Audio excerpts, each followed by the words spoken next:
sure the amount of people that waited for you outside there when you came off the field, and Bafana just beat Egypt 1-0. What does these type of victories mean for the people back home, especially considering the way the campaign went? Yeah, I mean, it's probably difficult to describe it because all of us are very, very passionate about playing for the Proteas, and that I've said that on so many times that that's been my absolute purpose the last year.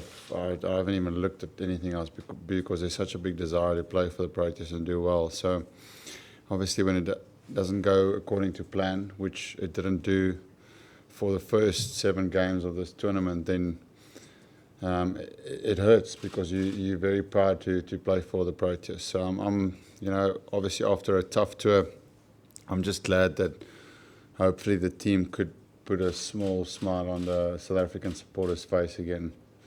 I know they just as much as we do enjoy beating Australia. I mean, there's always rivalry there, so a small smile, but we'll take it.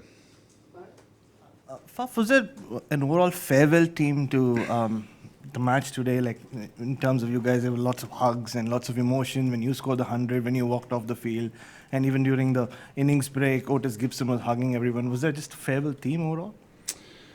I've said it a few times that I think the one thing that has been true to and consistent through losing and winning has been the team morale.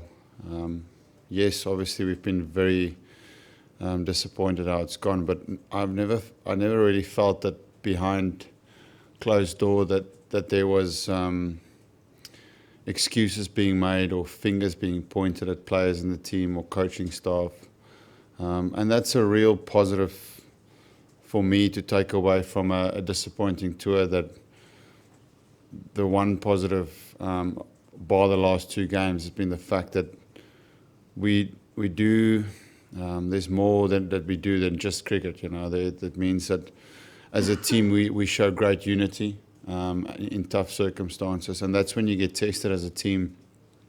The cracks can appear and you can really start blaming each other, and I never felt at this tournament. So I mean, that is a real positive for me as the captain, that I can say I'm really proud of that things are right in the team. Obviously performances, we weren't up to scratch where we needed to be in the first 7 games, inconsistent. But the last 2 games have been brilliant. We've played some remarkable cricket, and it's sad that it didn't happen earlier. But it was always, I mean, I've said it, and it does probably sound not right, but we weren't far off. It's just a case of, like I said, someone just going and getting a 100, or one bowler just really bowling well on the day. And that's the small margins of international cricket. The teams here have been very, very strong, and if you're not on top of your game, you get beaten. And we were on the wrong side of that this tournament. Looked like a lot of your plans were today. What did you identify before the game as being the real keys to knocking off Australia? And I guess just a tip on who wins it from here.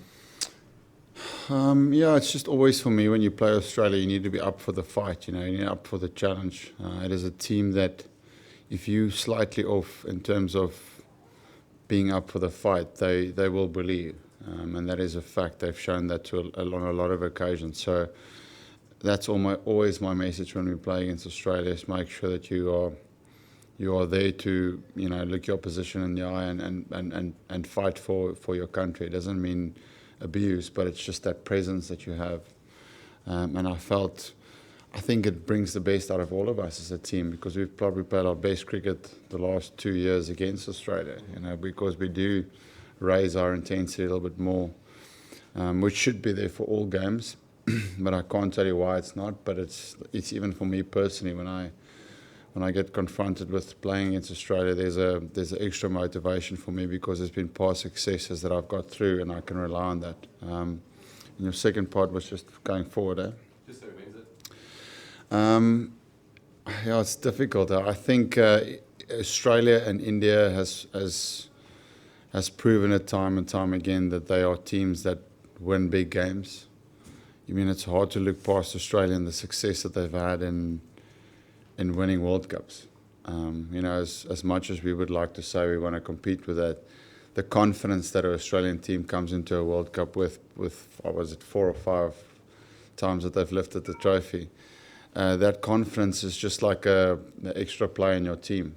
So Australia would be, they've got a tough game in the semi-final. They would probably prefer playing against New Zealand. I would say one of Australia or India. Faf, that was a pretty emotional celebration after you got 200. Was that your last one-day knock for the Proteas? It was just, I've been batting. I felt like I've batted really well throughout this competition, and I had high expectation of myself as a player, but also as a captain to lead from the front. My goals was to make sure that I'm the leading run scorer for this team, and I wanted to lead from the front. So the fact that I've been batting really well the whole tournament, and so desperate to get 100, because I can't talk about getting hundreds if I'm not getting hundreds myself. I need to do that firstly, and then only I can look at other players. So the fact that I've been getting 50s and 60s right through the tournament, and obviously the previous game probably would have got 100 if there was more time, but obviously just a little bit too late in that regard. But that was just, I suppose, relief of emotion, showing that I've been really wanting to get that 100 for the team. So that was purely the reason for that.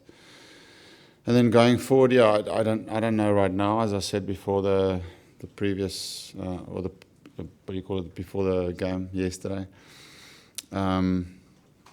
I love playing for South Africa, and I hope that that's still something that but the big thing for me is to have purpose as a leader. I don't want to just play games for the sake of playing games. When I play, I want to make sure that I'm motivated to keep doing it. And right now, sitting here, I am still very, very much motivated. But I decided way before this World Cup that I was going to play the World Cup, win or lose, good or bad, and then after the tournament, sit down and just, like anything, just really look at how hungry you are, how motivated, what is Cricket South Africa, what is their plan. So, those things will happen over the next 3-4 weeks. But I really enjoyed today, so it'll be hard to walk away from the feeling of today and playing international cricket. But that will probably be decided in front of a fireplace with a glass of red wine in my hand.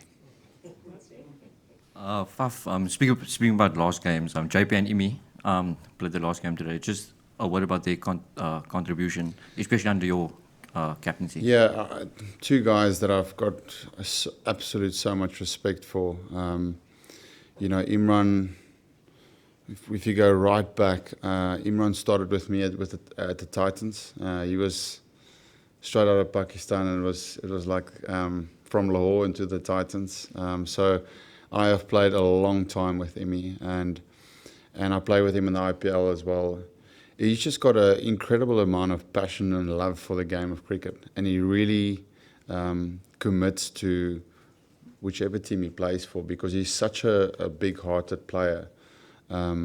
He's got the same amount of energy everywhere he goes. If he's playing a domestic game or international game, South Africa's hands down by far our best celebrator ever.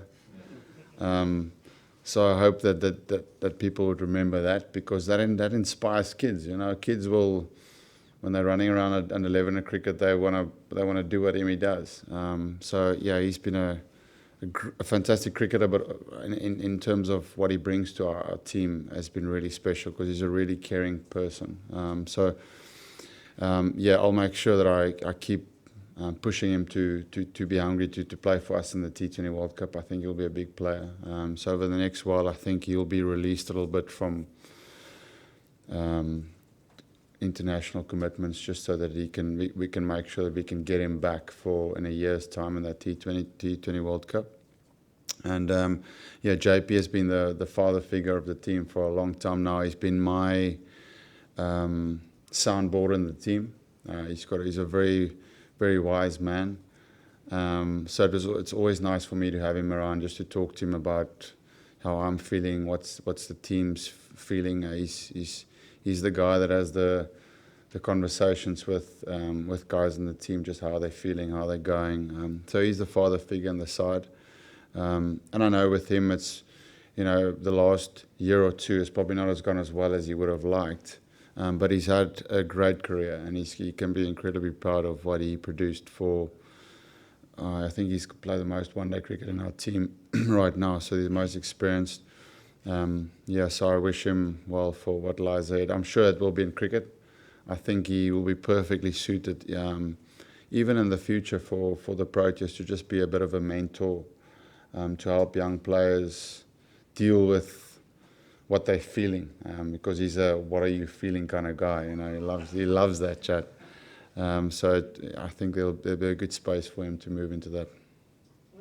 Faf, do you think that plans for 2023 should start as early as possible in terms of a 4-year cycle, and identifying a blueprint and one coach and one captain and one group of players all kind of, working together for that whole period? Is that something we should be doing? I think in a perfect world, yes. Obviously 2 guys are retiring, but maybe 1 or 2 more guys are a little bit older now. So in a perfect world, you would like to do that. I think there is still a space for the in-between of now and 4 years' time. So even if your plan is to start introducing some young players, I think you need to have some experience around those players, because they learn very quickly from those guys. From a leadership point of view, whoever's going to be the next captain, I think there's still a lot of value of playing with me for a year or 2 to make sure that they can learn and grow and mature into what will be the next World Cup. I think to say completely cut off everything is not necessary. I think probably 4 or 5 players make space into the team, and then you start phasing it out by getting players ready for 4 years' time. Yeah, the last part was the coach question. Yeah, I said initially the plan was me and Otis to go till the T20 World Cup, so that's only in a year's time. For us, it was not to look past that, both of us. That will be, if Cricket South Africa believes that they can do still that, and then change their coach and captain probably after that tournament, and still have what will be 2.5, maybe 3 years before the World Cup. That's also a possibility. But I don't have an idea what their thinking is. So I haven't had conversations with anyone back home. So I assume that all of that stuff will fall onto my plate after this. Yeah.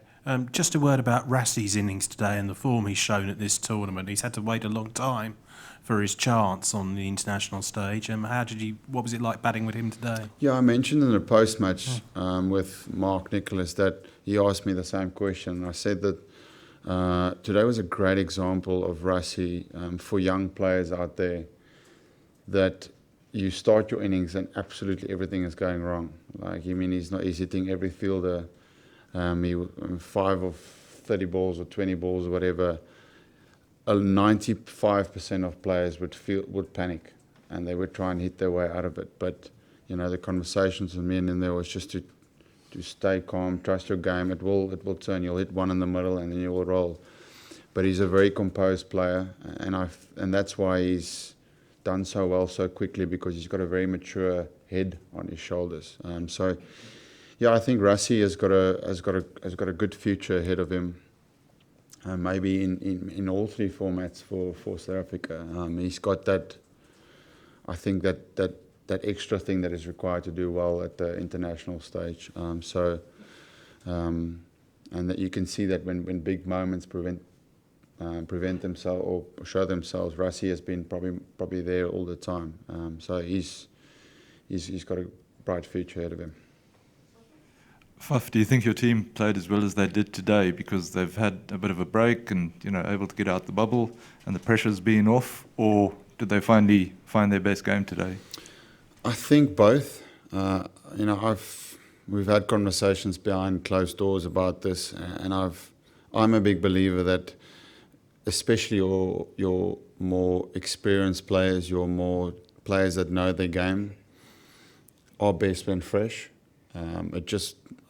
I speak on my own behalf and personal that, you know, after the 4 days that I had now, you know, coming back just away from the game, just away from everything that's been going on, I came back and the net session that I had was probably the best one on tour, you know. So I have gone through the ups and downs, and I know now what is required. And the younger players are probably a little bit different. They need to feel like they are prepared for the game. They need to hit a lot of balls. Maybe Mark Quinney, he just goes on feel. But yeah, so I think it was a good example once again that it is something that we need to learn from a team point of view. That is, if there's an opportunity to make sure that players can get rest, especially before a tournament like this going forward, we need to take it because I mean, I think in all sports you are your best when fresh mentally. Because it's that's extra 10%, which we probably lacked in the first 7 games. It's the battle of the mind, and that's possibly something that we can learn from.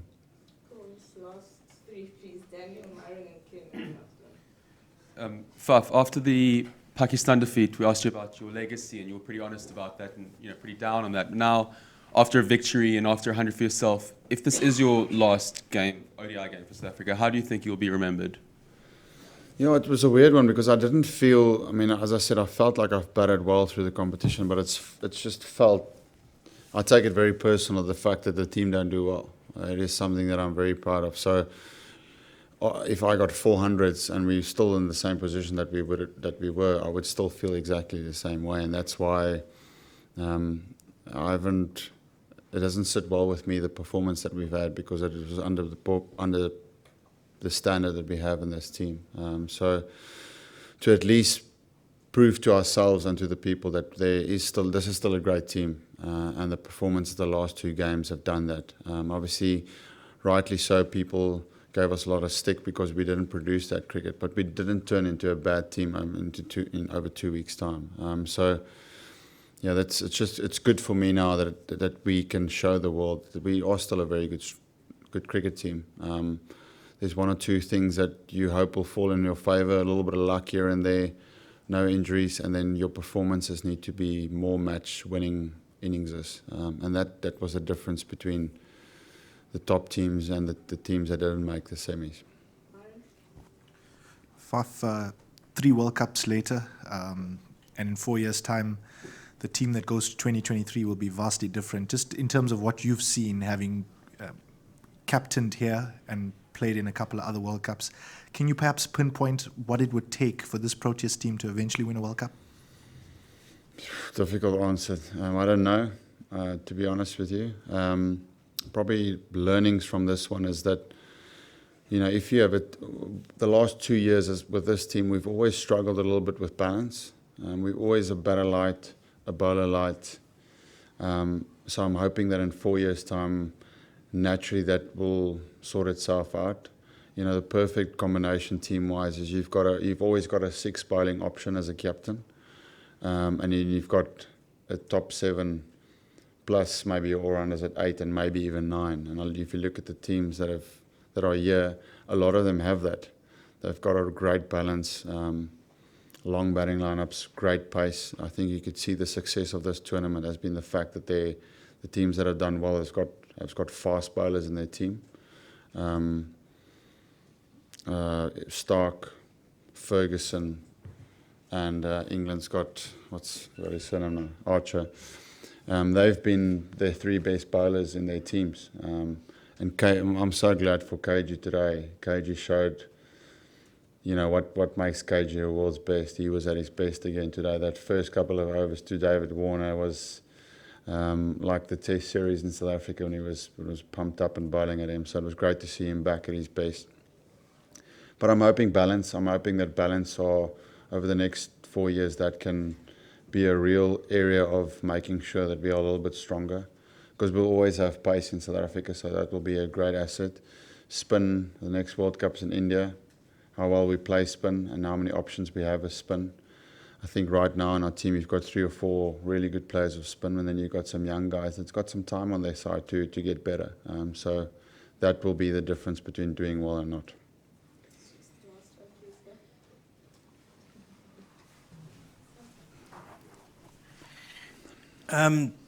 Faf, you've probably had a bit of time for hindsight now, and you've mentioned before that the start of the tournament you felt was what really cost you guys. Do you feel that maybe coming into the tournament there'd been a lot of talk about playing aggressive cricket, positive cricket, using fast bowlers, that sort of thing? Do you feel maybe that there might have been a couple of mixed messages at the start there with, first game against England, pace off the ball was the big thing. And then against Bangladesh, maybe not laying down a markup, taking a less aggressive approach and bowling first. I think that probably changed the day that we didn't have the bowling attack that we would have wanted. So that was the plan going into the World Cup, that whatever runs we got, we backed our bowling attack to get less, to do it better than the runs that we got. So when that changed, we didn't play one game with our full strength team this World Cup. So we never had Dale Steyn available. Lungi played one game, but Lungi was always a little bit under where he himself wanted to be. He came off an injury, 2 injuries actually before this World Cup. We tried to get him to have some game time, but unfortunately it's off season in South Africa, so there was no cricket for him. So our X factor that we had as a team wasn't there, and therefore we needed to change and adapt and try and win a different game, a different way and a different style. So I think it's not necessarily where we went out against England and we try to hit every ball for 6.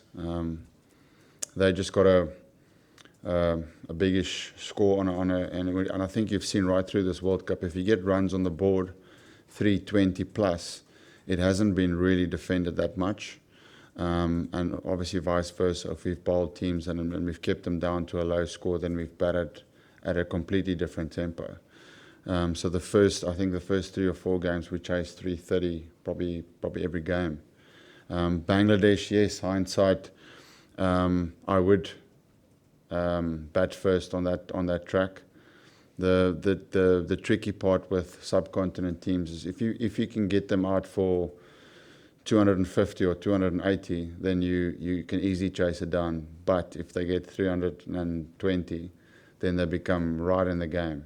So our plan that day was never for them to get 330. It was to bowl them out for 250. If you look at Afghanistan and both Sri Lanka, we did bowl them out and we chased those scores down very, very easily. So that's always the risk that you take when you're playing against a subcontinent team. When they get a score on the board, their spinners are in the game, and that's what happened on that day. So, I look back at the toss as something that I could change, but our skills were never there against Bangladesh. We bowled very, very poorly that day. And batting we tried, but we were chasing I think we chased 340 or something that day. So it was 40, 50 runs too many.